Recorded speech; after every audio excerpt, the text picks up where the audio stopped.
So my name is Dave Atel. Also working with Immunity is my coworker, Nicholas Weissman. And of course, some of the content in this slide pack is his. Myself, I'm the CTO of Immunity. We're about 5 years old now. And I'm generally responsible for sort of guiding the strategic vision of the company, trying to move us into the technology we need in the future. Likewise, we've come up with a few things that you may have purchased.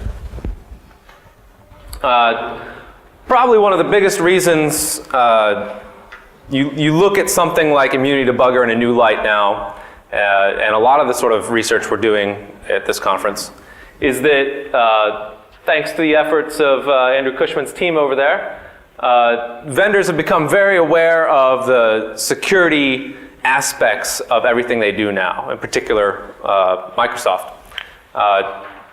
Obviously, they're using it as a marketing tool and as a competitive advantage. And this wasn't true back when many of us started. I was talking earlier with Halvar about how there seems to almost be a generation gap, and that if you were a sort of youngster starting now, it'd be very difficult for you to really learn about buffer overflows because all the easy ones are sort of dead.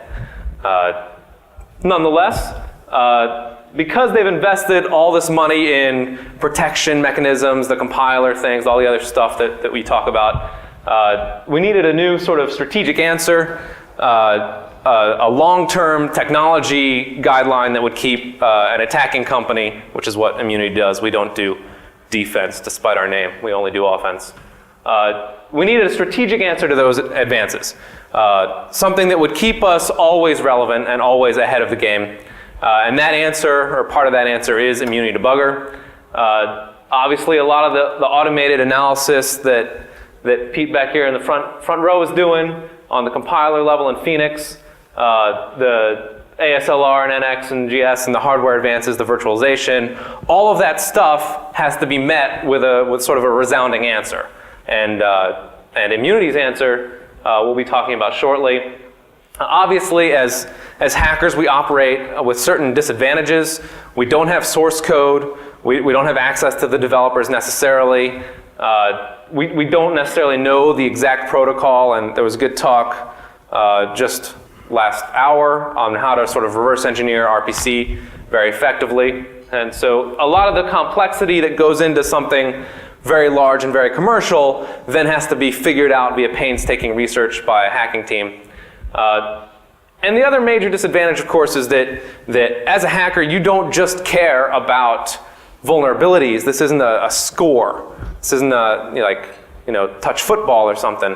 You really need to take every vulnerability and turn that into a working, reliable exploit, which is an expensive, difficult process and getting only more difficult. So there's two really problems here. There's the problem of finding the vulnerabilities, which is a large problem, and the problem of taking those vulnerabilities and making them something that is really workable, and sort of pushing the boundaries at that level. So one thing that we looked at when we started developing Immunity Debugger is what are the sort of, people call hacking an asymmetric warfare event, but in reality it is not. It's just one of those things people like to say because they've heard someone else say it. The game usually goes the person with the most money and resources. And that's not Immunity by any means. We're much smaller than even the smallest AV company. But hackers are always used to working in tightly knit, sort of small focused teams. It's something that's intrinsic to their nature, as you all log on to IRC right now and use the wiki and whatnot. You really do see a social fabric that already exists. You see the fact that most hackers are generalists. They have a broad range of knowledge. They can target Unix, Cisco, and Windows equally well, hopefully. They're well-versed in web applications, and they can bring some of the aspects of that into their Windows exploitation measures. So that's another major advantage we wanted to look into. And of course, because the hackers are working among groups that are used to trading in information, they have a natural security boundary. they're not feeding the attack surfaces and attack classes back to the wider community and having them disappear. There's been sort of a extinction event in vulnerabilities recently, and much like the dinosaur event. And clearly that's resulted in a social desire to prevent the last few remaining flightless birds from disappearing. So, and this is my prediction, which is that there's a level of profound innovation happening sort of due to stress, the same way things evolve quickly when they're getting eaten by larger animals. And the hacker community has gone through a lot of, I think, rather rapid innovation. You're looking at teams that are doing strong work in analysis engines. You're looking at people learning economics and running companies in order to obtain the resources that they need to do the work they want to do. You're looking at integration of everything you do into larger tool sets. And you're looking at really productizing the teamwork and coordination that you do already. So I think these advantages are what's going to keep the hacking community ahead of the sort of defensive community for the next short future. In terms of interfaces, personally, I've used a lot of debuggers, maybe not all the debuggers, but in the Windows world, I grew up on soft ice, like many of us, and I've used GDB extensively and ADB a little bit. And of all the debuggers, this one has the best interface. And you'll notice that it's almost identical, but not quite, to the OllyDbg interface. Because once you get used to right-clicking, you find that it's just much faster, and the visual components of it prevent your brain from having to learn things.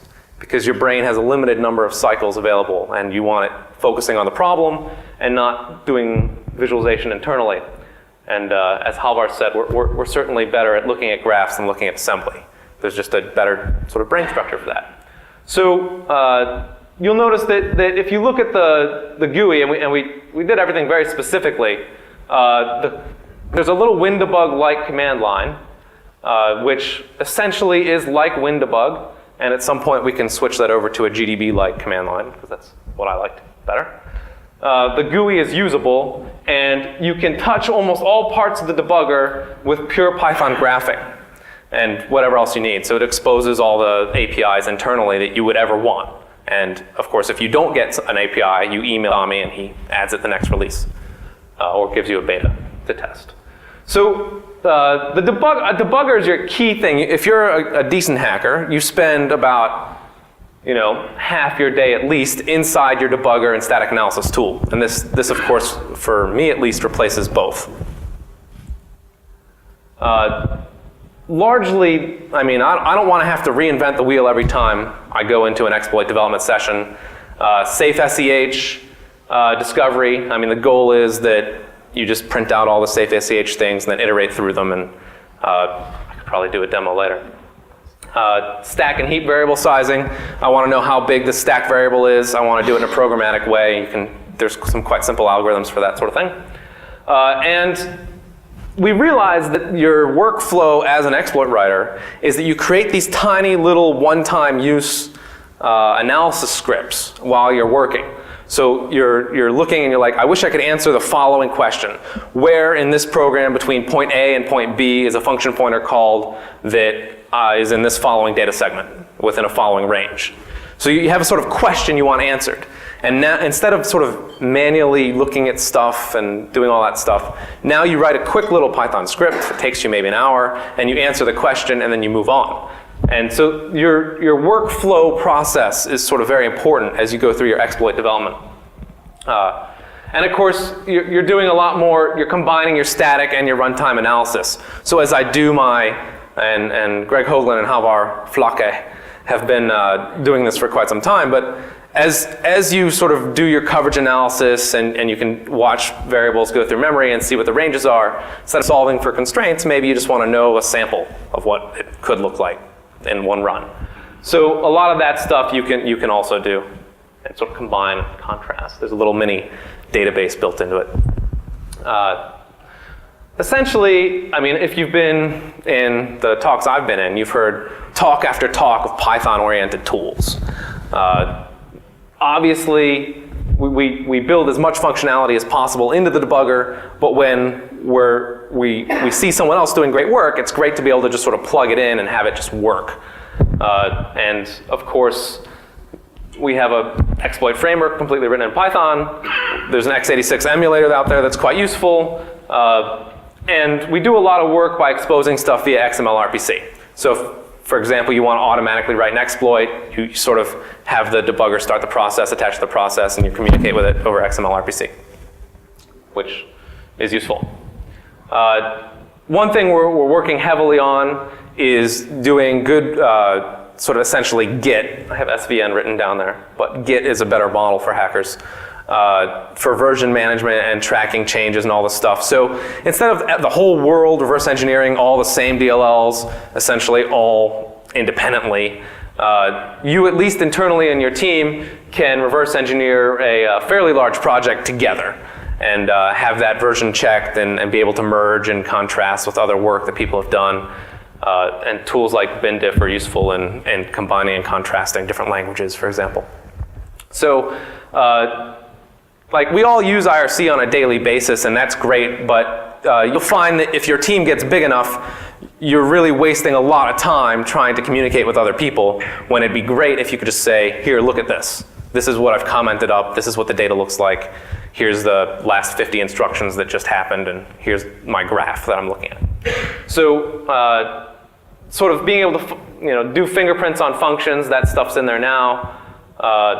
Doing a sort of global RE database, that stuff's coming soon. You can look at Pedram Amini's or OpenRCE's sort of IDA sync tools, and I think in a year that will be your default, what you do. You sort of version check in, version check out, and you're ready to go. We spend a lot of time, the whole world spends a lot of time on web applications because that's where the money is, that's where the exposed perimeter is. As much as the keynote said that we don't have perimeters, if I want to hack something, it probably has a perimeter and it probably starts on the web server, or could. One thing we notice is you spend a lot of time, for example, looking at WebSphere applications that were originally developed for Solaris. And then they sort of said, well, WebSphere runs on Windows. Let's put it on a Windows server and we can manage it via Windows. And so we like that approach because they don't understand the file system. You end up having a lot of really interesting bugs. And we wanted to find them faster than just sort of manually testing them. And the way we do that now is we sort of via XML-RPC pipe back all the file operations, all the opens essentially, and all the database operations. So we don't have any blind SQL injection because we have a view on that operation and the program does it. And this script is on there's a forum.immunityinc.com and you can download that script. And of course you can download the debugger right now as well. I think we're up to release 1.2 and you can download everything that you see here. So, I mean, essentially it's SQL Hooker and SQL Listener, and you get the data in whatever format you like, and you can do automatic SQL injection, for example. Is that filter bypassable via the following method? You can try it and see what the database server gets. Although we do hook the web server, not the database server, because the database server usually can't reach the internet, which was fun. So we have a pretty long section following on heap overflows. We call it the heap overflow is dead, long live the heap overflow, because in honor of the many Brits here. Certainly in the past, and we go over it in a bit of depth following, the common way you would exploit a heap overflow is you would overwrite the heap metadata, you would cause a heap operation to occur, and then you would get a write for primitive, which you would then write a function pointer, and you would then have some sort of shellcode execution. It's great. Unfortunately, Microsoft figured that out, and so did Linux and everyone else, and now that dinosaur is dead. The sort of terms, and many of us in this room are extremely familiar with these terms, but for those of us that are not, the unlink write4 primitive means that when they take the heap structures and pull them apart and put them back together, you end up getting a 4 bytes into any 4 other bytes in memory that you'd like. And one thing we noticed was